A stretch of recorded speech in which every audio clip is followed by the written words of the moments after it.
La Banda Cambiaria. Información sin reservas. Seguimos, Álvaro, en La Banda Cambiaria, lo veníamos anticipando en este segundo espacio del programa, siempre con una charla un poco más tranquila, más distendida. Estamos ya en la antesala de la conmemoración del 1 de mayo, el Día Internacional de los Trabajadores, que se va a conmemorar el día lunes. Y como siempre en este espacio, en este espacio periodístico que llevamos adelante, buscamos también darle un lugar al recorrido histórico, a pensar de alguna manera, porque pensar el pasado nos permite conocer un poquito mejor nuestro presente. Y por eso estamos ahora en diálogo y le agradecemos la disposición para charlar con nosotros, como siempre, al historiador Leónidas El Noni Cerruti, como le decimos, que vamos a reflexionar un poquito sobre el 1 de mayo. Noni, Álvaro Torriglia, Sandra Sicaré te saludan. ¿Cómo estás? Buenos días. ¿Qué tal? Buenas tardes, ¿cómo andan? Bien, y mejor estar en contacto con ustedes. Así que también esperando el 1 de mayo. Gracias por atendernos, ¿no? Gran historiador de las luchas obreras y de todo lo que tiene que ver con el movimiento obrero, con muchos libros escritos al respecto. Te arrancamos por el principio, para la audiencia recordar un poco cuál es el origen de la conmemoración del 1 de mayo, el Día Internacional de los Trabajadores, y qué papel tuvo Rosario en los primeros actos relacionados con el tema. Bueno, el 1 de mayo su origen es la lucha por las 3-8, es la lucha por las 8 horas de trabajo, 8 horas de trabajo, 8 horas de descanso y 8 horas de esparcimiento, 2 horas para lo que se nos dé la gana, decían los trabajadores y trabajadoras de esa época.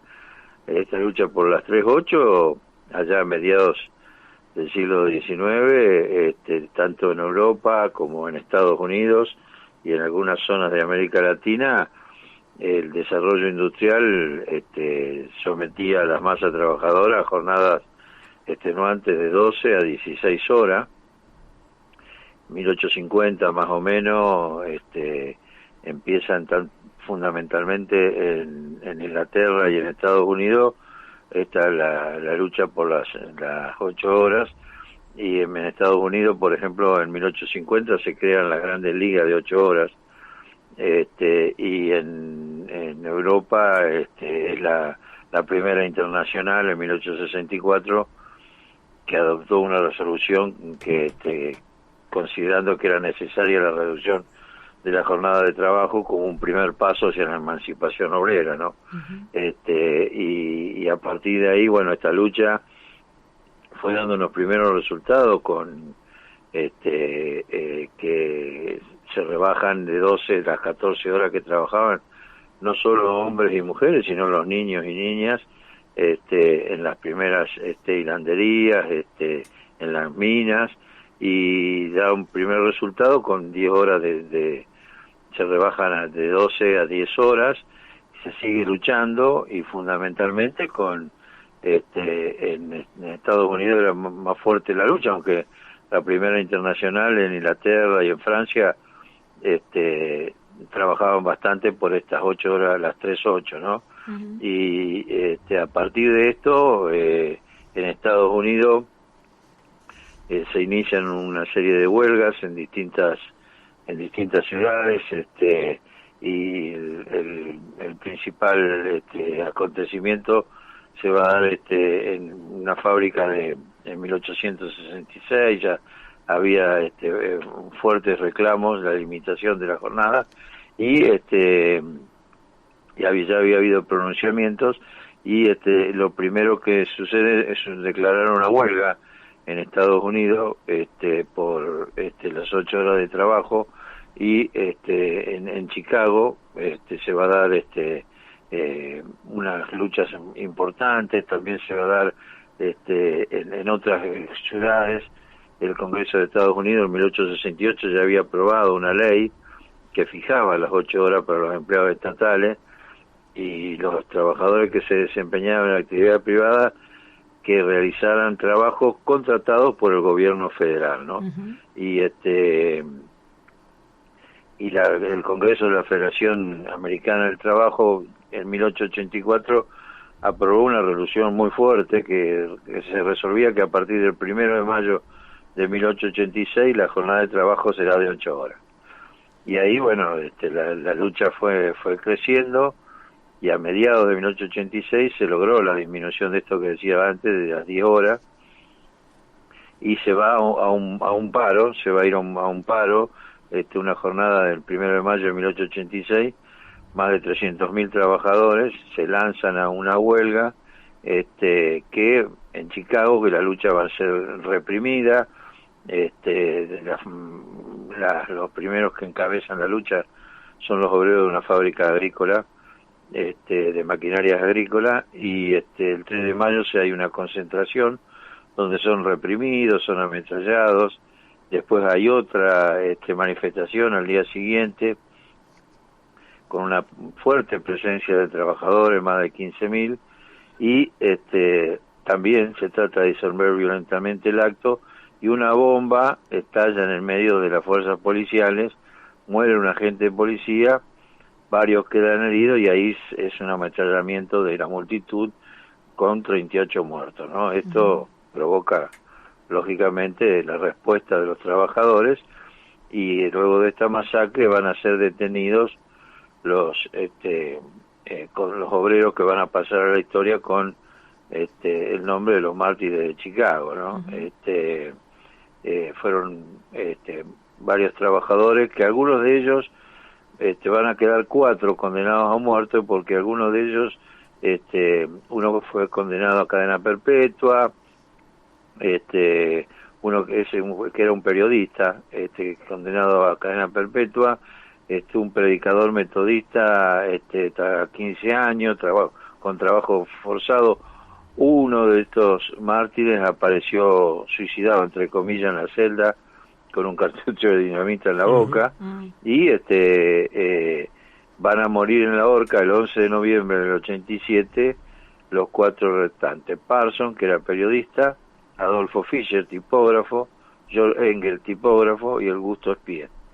Eso produjo un impacto muy fuerte en el movimiento obrero en Estados Unidos y en Europa. Yo recomiendo la lectura de la nota que escribe José Martí, el héroe cubano de la independencia de España, de Cuba, que estaba exiliado en Estados Unidos, y escribió una nota, una crónica de lo que fue el linchamiento de los mártires de Chicago para el diario La Nación, que fue publicada en el diario La Nación el 1 de enero de 1888. Lógicamente es una crónica brillante con la pluma de José Martí, y la nota periodística se llama El Gólgota de Chicago. Yo en mi libro de la historia del 1 de mayo en Rosario transcribo una parte en la primera edición. Ahora en la segunda edición que hizo la Federación Aceitera, le agregué otro tramo más. Yo había hecho, puesto una parte nomás, que realmente, si no fuera por lo trágico de lo que narra José Martí, es para leerlo, ¿no? Pero es una lectura, una nota periodística que emociona, ¿no? Por lo que transmite. A partir de esto, va a haber un congreso en París, cuando justamente había, que es cuando se inaugura la Torre Eiffel, que había un gran, que se conmemoraba el 14 de julio de 1889, el centenario de la toma de la Bastilla. Se inicia en París. Había en París una gran muestra industrial, que ahí es cuando se inaugura la Torre Eiffel, y por el otro lado, paralelamente, hay 2 congresos internacionales de obreros, y justamente para tratar este tema de las 8 horas de trabajo, ¿no? El más importante es uno que reúne a 350 delegados de 20 países de Europa, Estados Unidos, y un delegado argentino, un docente, Peiret, que es que concurre, que él sale del país diciendo que va a esa feria industrial, a la feria, claro. Pero iba a este Congreso Obrero y Socialista, donde con esta fuerte presencia obrera y de partidos y organizaciones socialistas y sindicales, y ahí es en ese Congreso que se decide, se proclama para el 1 de mayo al año siguiente como Jornada Internacional de Lucha de la Clase Obrera, ¿no? Este es el origen, ¿no? Y al año siguiente, 1890, es cuando al unísono en muchos países del mundo se realizan manifestaciones y actos conmemorando el 1 de mayo en honor a los mártires de Chicago, pero fundamentalmente de mandar a las autoridades las 8 horas de trabajo, y más otras reivindicaciones, ¿no? Y ahí aparece Rosario entre las primeras ciudades que participan de esos actos. Exacto, porque en Buenos Aires el Club de Socialistas Alemanes, Bauer, no es muy bueno mi alemán, decide llamar a una convocatoria para organizar en la Argentina el 1 de mayo. Concurren un montón de organizaciones obreras de distintos lugares del país y se reúnen en Buenos Aires en un congreso y se decide hacer también en la Argentina actos para el 1 de mayo de 1890, sacan un manifiesto, sacan una declaración, concurren de Rosario dos representantes que se reunían en un bar aquí en Rosario, ahí en calle Rioja, entre Mitre y Sarmiento, la Bastilla o la vieja Bastilla, según otros investigadores, mandan estos dos representantes que van a Buenos Aires a esta reunión. Es muy interesante leer los nombres de las organizaciones obreras que concurren, ¿no? A esa reunión, y ahí se decide no solo esto de hacer un acto, sino también presentar una demanda al Congreso, que va a ser el manifiesto de 1890, que es el primer reclamo obrero a las autoridades del país, ¿no? Y ahí este manifiesto del 1 de mayo de 1890, yo digo siempre que si ese reclamo lo repartimos el lunes en cualquier acto o manifestación, tiene total vigencia. Está vigente. Y sí, tiene desde el primer reclamo, que es la limitación de la jornada de trabajo a un máximo de 8 horas para los adultos, 6 horas para los jóvenes de ambos sexos de 14 a 18, en el segundo reclamo, prohibición del trabajo a los niños menores de 14 años y reducción de la jornada a 6 horas para los jóvenes de ambos sexos de 14 a 18. Hoy día el que tiene trabajo trabaja más de 8 horas. Hasta supresión del trabajo a destajo y por subasta, hasta el último, que yo siempre digo que inspección minuciosa de talleres y fábricas por delegados remunerados por el Estado, elegidos al menos la mitad por los mismos trabajadores. Hoy día cualquier Secretaría de Trabajo, Ministerio de Trabajo, no tiene la cantidad de inspectores para los talleres y las fábricas, los lugares para ver las condiciones laborales de cualquier trabajador en la Argentina. Total vigencia, ¿no? Así que, y bueno, acá en Rosario vuelven estos representantes y ¿qué características tuvo, Noni, digo, porque estos representantes fueron a Buenos Aires, se decide la participación, digo, pero cómo, qué característica tuvo ese acto, ese primer acto en Rosario? ¿Quiénes fueron convocados o participaron? Sí, a la vuelta se decide realizar el acto en Rosario, aquella había una cantidad importante de Rosario, de agrupaciones gremiales, mutuales, como ladrilleros, ebanistas, estibadores, mosaístas, talabarteros, los gremios de esa época, ¿no? Rosario tenía un desarrollo importante. Ya había habido actos antes de 1890 en Rosario, se recordaba todos los años en la Comuna de París de 1871, había habido huelgas y demás. Y lo que se decide es concentrar en la Plaza López, que para esa época era de extramuro, ¿no? Claro. Era casi el límite, más allá era una zona de quinta, ¿no? Así que acá había una historia ya desde 1876 con una huelga de aguateros, ya había habido en 1887 los ferroviarios ya habían creado la fraternidad, ya había una presencia obrera en la sociedad rosarina. Se concentran ahí en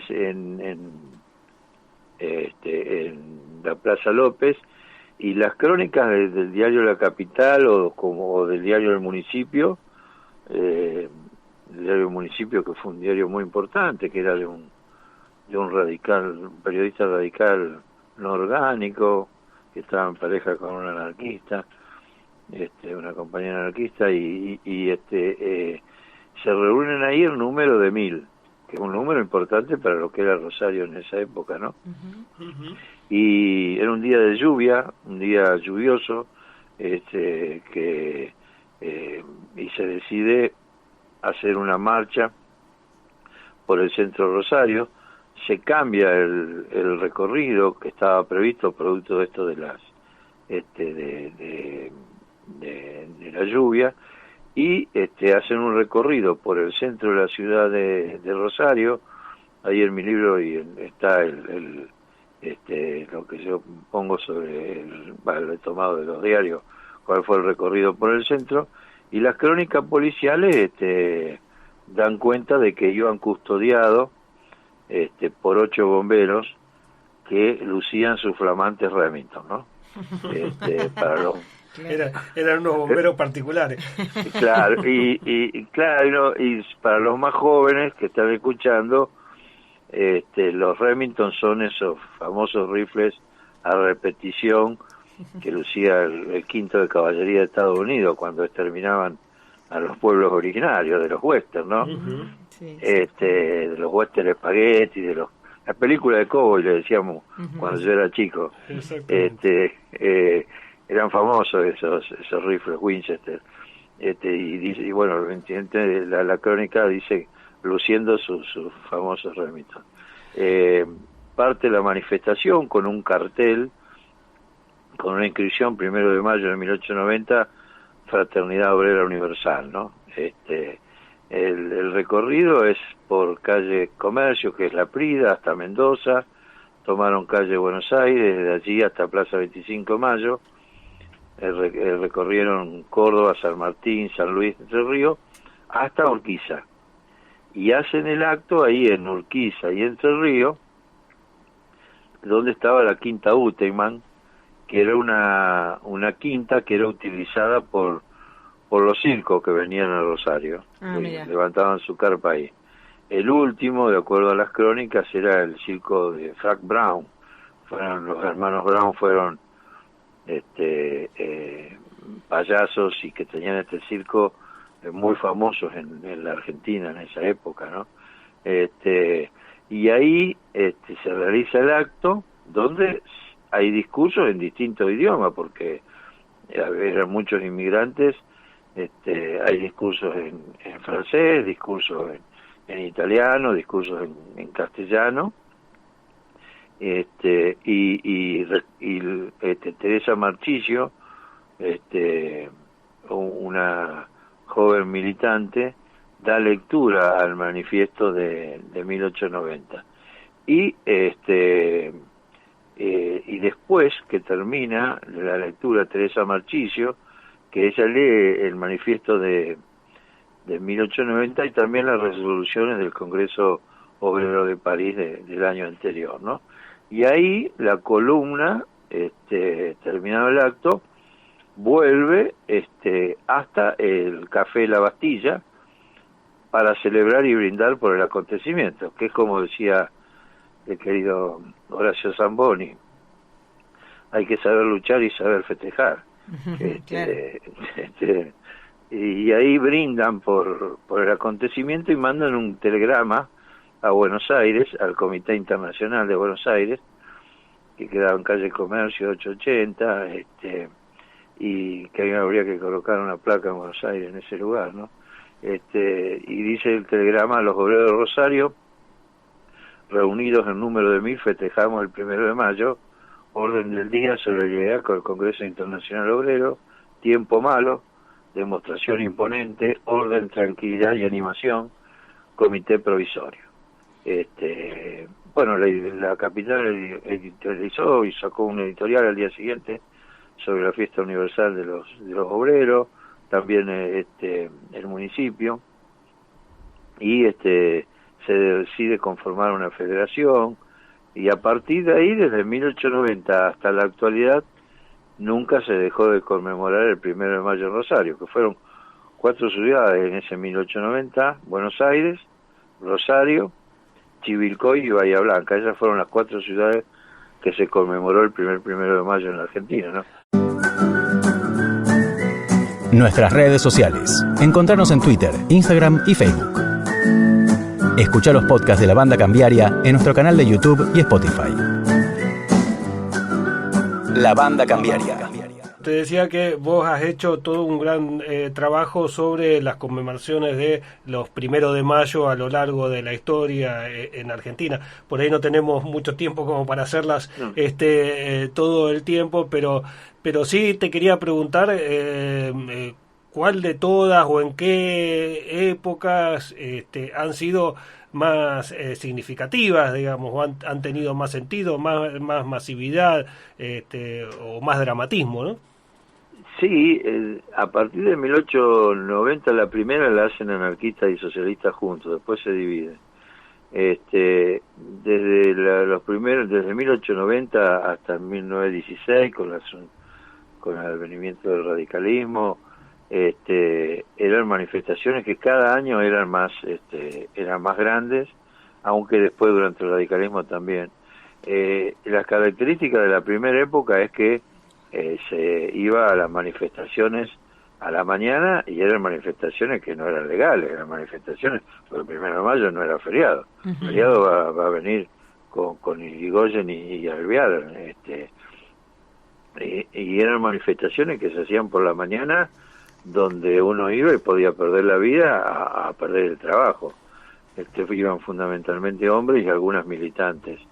Y eso era por la mañana, había un acto muy importante donde hablaban los dirigentes sindicales, y había también lo que se llamaba tribuna libre, o sea, podía cualquiera pedir subirse, la palabra y decir, claro. Sí, tribuna libre, y podía decir un discurso. Eso era la mañana, y a la noche eran las veladas artísticas, durante la década del 10, la década del 20, el 30 también, eran las veladas artísticas, fundamentalmente en la década del 10 y la década del 20. ¿Y qué eran las veladas artísticas? Eran veladas para la familia obrera. En los cines y teatros de Rosario se juntaba la familia obrera, ahí ya iban toda la familia, y había espectáculos referidos al mundo del trabajo. Había pequeñitas obras de teatro, recitado de los chicos sobre el mundo del trabajo, algún músico que interpretaba la guitarra o el piano, y lógicamente se cantaba la Internacional, se cantaba Hijo del Pueblo varias veces durante la tarde-noche, y había discursos. Esto era la velada artística, una cosa muy muy importante, que esto después lo toma el peronismo. El peronismo lo que hace es hacer bailes populares luego del acto, que estaban a cargo del sindicato de artistas y variedades y de músicos en la ciudad de Rosario. En Rosario hay muchos actos importantes durante esa época. En Rosario no hubo, como en 1904 en Buenos Aires, donde hubo varios muertos por la represión. Sí hubo detenidos, hubo prohibiciones, pero de una manera u otra se efectuaban, se venía desde los distintos gremios, los distintos sindicatos, en distintas columnas, y se concentraban en Plaza López, en Plaza Pringles, en Plaza San Martín, que eran los lugares emblemáticos de las concentraciones. Y esto en la década del 30 lo toma con la Iglesia, cuando la Iglesia ya desde el principio del siglo 1900 entra a disputarle a socialistas y anarquistas y después comunistas la disputa del movimiento obrero, y la Iglesia, tomando el ejemplo de anarquista y socialista, partía columna de las distintas iglesias y hacía el acto en la Plaza Sarmiento, donde concurría el jefe de policía, el obispo, algún dirigente sindical ligado a la Iglesia, y así leían parte de las encíclicas papales referidas al mundo del trabajo, la Popular en Progreso y otras, donde eran actos importantes. Después, con el advenimiento del peronismo, la Iglesia lo deja de hacer, y lógicamente a partir del 45, con el primero y segundo gobierno de Perón, ya hay un cambio. Ya no es, para el peronismo ya no es un día de lucha, un día sino que es un día para festejar, un día cambia el sentido del 1 de mayo. Pasó a ser día de fiesta, que los trabajadores concurrían, es parte de la liturgia peronista, pasa a ser como el 17 de octubre, el 1 de mayo, donde el acto principal se desarrollaba en Buenos Aires, donde los trabajadores concurrían a la plaza a agradecer a Perón y Evita los logros de las transformaciones que estaba llevando adelante el peronismo. Pero en cada ciudad se hacían importantes actos. Aquí el peronismo lo hacía primero en calle Corrientes, al 400, estaba la Secretaría de Trabajo, y después el lugar emblemático del peronismo fue en la Parque Independencia, en Cochabamba y Boulevard Oroño. Noni, ahí te traemos un poquito más acá al presente. Sabemos que estás trabajando también con, Álvaro me mencionaba esto, ¿no? 40 años de democracia, y cómo la democracia fueron pasando los distintos 1 de mayo en los distintos gobiernos, ¿no? ¿Nos puedes resumir en un resumen? Te pido, por supuesto, algo del trabajo que estás haciendo. Sí, sacamos, es parte de lo que está en el libro, ¿no? Del último capítulo del libro. El libro llega hasta el 2000. Con el Sindicato de Aceiteros de Rosario, y escribí 3 artículos sobre el 1 de mayo. Ya sacamos uno ayer, hoy salió el otro, y el tercero va a salir el lunes. Fundamentalmente 40 años de 1 de mayo en democracia. Y ahí son también marcados. El primer periodo es durante el alfonsinismo, y ahí hubo actos en Rosario muy importantes. El primero de ellos fue en el 85, aquí en la Bajada Sargento Cabral, que hubo paro, y donde vino Gualdini, se hizo el acto central. Fue el más importante de ese periodo, con una concurrencia de más de 30.000 personas, ahí en la Bajada Sargento Cabral. Ese lugar fue emblemático, la Bajada Sargento Cabral, en la década del 30. Ahí se hicieron grandes actos en conjunto de muchos partidos contra los gobiernos corruptos de la década y represivos de la década infame. De Gualdini fue un acto muy importante, con mucha repercusión, porque la CGT había alargado un plan de lucha contra el gobierno de Alfonsín, y sobre todo con las transformaciones que intentaba hacer el gobierno radical en el movimiento obrero. Ese acto es muy importante, tal es así que se cae el palco. Tanta gente que había. Sí, fue famoso por ese accidente, ¿no? Claro, bueno, eso, que lo quiera leer, está en la página del SOEAR, y ahí ese acto fue muy importante, pero no todo fue rosa. En el año 87 se intentó hacer un acto de la CGT en un teatro del centro, y había 2 sectores bien marcados. el sector más oficialista intenta hacer un acto donde hablaría el gobernador y donde hablarían también los candidatos a elecciones, desde Lisandro Viale, Natale, y otros dirigentes que el otro sector dice que evidentemente iba a hablar una serie de gente que nada tenían que ver con el movimiento obrero, ¿no? El fin era expresarse acerca de un primer plenario, decía el título de la convocatoria, primer plenario provincial de dirigentes del trabajo.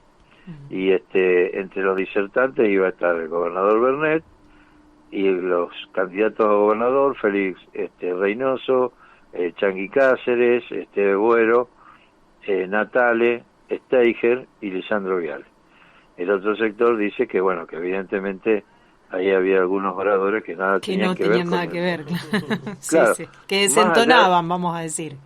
Claro, más allá de que siempre yo pongo en el libro de que aquí lo conmemoraron siempre anarquistas, socialistas, comunistas, radicales, peronistas, la iglesia y hasta los dictadores de las distintas dictaduras militares, y también hubo un momento en que la UCD hizo una bailanta para los trabajadores. Ajá. En la sociedad rural. Mira. Ahí está en el libro, o sea que se conmemoró de mil maneras. Bueno, yendo a este acto del 87, el otro sector, lógicamente, hay una ruptura ahí en el Teatro del Círculo, se iba a hacer y no se realiza el acto. Hay discusiones en la puerta del teatro, y hay discusiones y no se realiza, ¿no? Bueno, ahí también durante esa época hay varios pronunciamientos de dirigentes como Héctor Cogliaro, las 62 organizaciones de Rosario, la Asociación Bancaria. O sea, el más consecuente a través de la historia para conmemorar el 1 de mayo ha sido el Sindicato de Empleados de Comercio, que siempre ha estado conmemorando, por lo menos lo que yo he podido comprobar, ¿no? Y también en las parroquias, y el eje central estaba lógicamente la lucha contra los distintos planes económicos y los intentos de modificar las elecciones en los sindicatos, la famosa ley Mucci, etcétera, etcétera. Ahí se hicieron también actos muy importantes. Y luego en Rosario, la izquierda en esa época también realiza actos importantes, son muy destacadas las ferifiestas de la prensa comunista, el Partido Intransigente, el MAS, se hacen importantes actos en Sportivo América, también los anarquistas lo seguían conmemorando también, el FREPU, o sea, la izquierda tenía sus actos en Rosario y también marchaban a Buenos Aires a los actos que se estaba haciendo en un momento en que la izquierda era importante. Y lo que le decía de la UCD, del Centro Dr. Carlos Pergolini, la UCD también emitió un comunicado y en el año 1988 realizó un festival artístico en la sociedad rural, ¿no? Que conjuntamente con la CGT, la Secretaría de Cultura, la Asociación Empresaria y el Arzobispado. Y después durante el menemismo los actos principales se realizaron en San Lorenzo, en la zona industrial, por la desocupación que había, con actos que vino el Perro Santillán, en otros en que la CGT mismo declaraba las concentraciones y paros ahí en la zona industrial con actos muy importantes, y por otro lado también en Villa Constitución, cuando el intento flexibilizador de Hacienda, en la carpa que habían levantado los trabajadores, las puertas de Hacienda, hay un gran acto donde viene León Gieco, que esos fueron los epicentros. Y ya más aquí en el tiempo, yo marco dos años muy importantes. Uno, cuando el conflicto de Male, que ahí hubo una gran concentración, y otro en el 2018, el acto en Villa Gobernador Algarve por los despidos de los aceiteros. Ajá, sí, que ahí hubo un acto muy importante, y después también los actos de la mesa de enlace aquí en Rosario, que reunía a la CTA, a la MTA y a gremios independientes. Otra mesa de enlace era otra mesa de enlace. Era otra mesa de enlace. Claro, claro. Sí. Hay que aclararlo, aclararlo. Y esa mesa de enlace hizo actos muy importantes en el anfiteatro, que recupera aquella tradición de acompañar los reclamos y la protesta con alguna actividad artística. Sí, vino Víctor Heredia, León Gieco, los trovadores, recuerdo el anfiteatro lleno de gente. En esa época la mesa de enlace pone acompañan a los trabajadores bancarios cuando la carpa en contra de la privatización del Banco Provincia, se coloca una placa en Plaza López, en el mástil, que ahí hay varias placas, una colocada por el Partido Socialista Popular, otra que se coloca cuando los 100 años del 1 de mayo, ahí también se han hecho importantes actos y también se colocó una placa.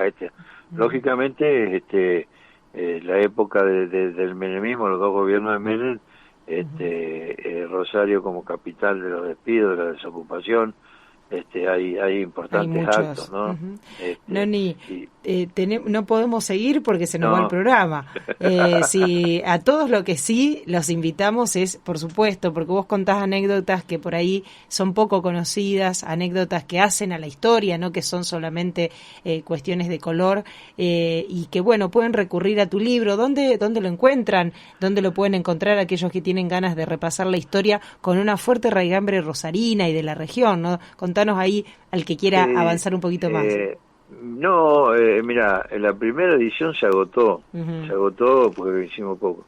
Ahora la Federación Aceitera hizo una segunda edición donde tiene una serie de cosas que no tiene la primera edición, pero no está a la venta. La Federación Aceitera lo hizo para regalarlo a los delegados y a los obreros, a los activistas en la fábrica. Sí, es una edición mucho más linda, con más espacio, donde está ahí al final está en la biblioteca argentina está, bien. Y en otra biblioteca está, la biblioteca Pocho Leprati. Le vamos a decir a Jofra entonces que haga más. Que haga más y que los ponga a disposición así para poder, para que la gente en general lo pueda. Pero también en las bibliotecas, a todos aquellos. Se nos va el tiempo, por eso es que cortamos acá. Pero te agradecemos muchísimo este repaso. El agradecido soy yo y siempre a disposición. Gracias. Un abrazo muy fuerte para todos. Gracias y feliz día también para vos. Hasta luego. Así pasaba Leónidas Cerruti, historiador, el Noni Cerruti, le decimos nosotros, un repaso por la historia de la ciudad, de lo que fue las conmemoraciones principales del 1 de mayo y después adentrándonos un poco, Álvaro, en lo que fue en la ciudad, con anécdotas, con miles de anécdotas que él tiene en función del trabajo de investigación que fue realizando para su libro, ¿no? Sí, muchos libros sobre el tema de la historia del movimiento obrero, de la historia de las luchas del movimiento obrero, con mucho, como decías vos, mucho foco en lo que fue todo el activismo acá en Rosario, en el cordón industrial. Interesantísimo. No nos alcanzarían los programas para elaborarlo, pero para eso también hay mucho material a disposición que hasta se puede conseguir también por internet, que ha hecho el Noni, ¿no? Exactamente. Le vamos a poner a nuestras redes de la Banda Cambiaria la foto de ahí de las publicaciones de él, como para que ustedes las puedan buscar. Si también las pueden consultar en la biblioteca. Él nos decía, en la Biblioteca Argentina están sus publicaciones, así que así pasaba el Noni Cerruti. La Banda Cambiaria. Un informe semanal de economía local, nacional e internacional. La Banda Cambiaria.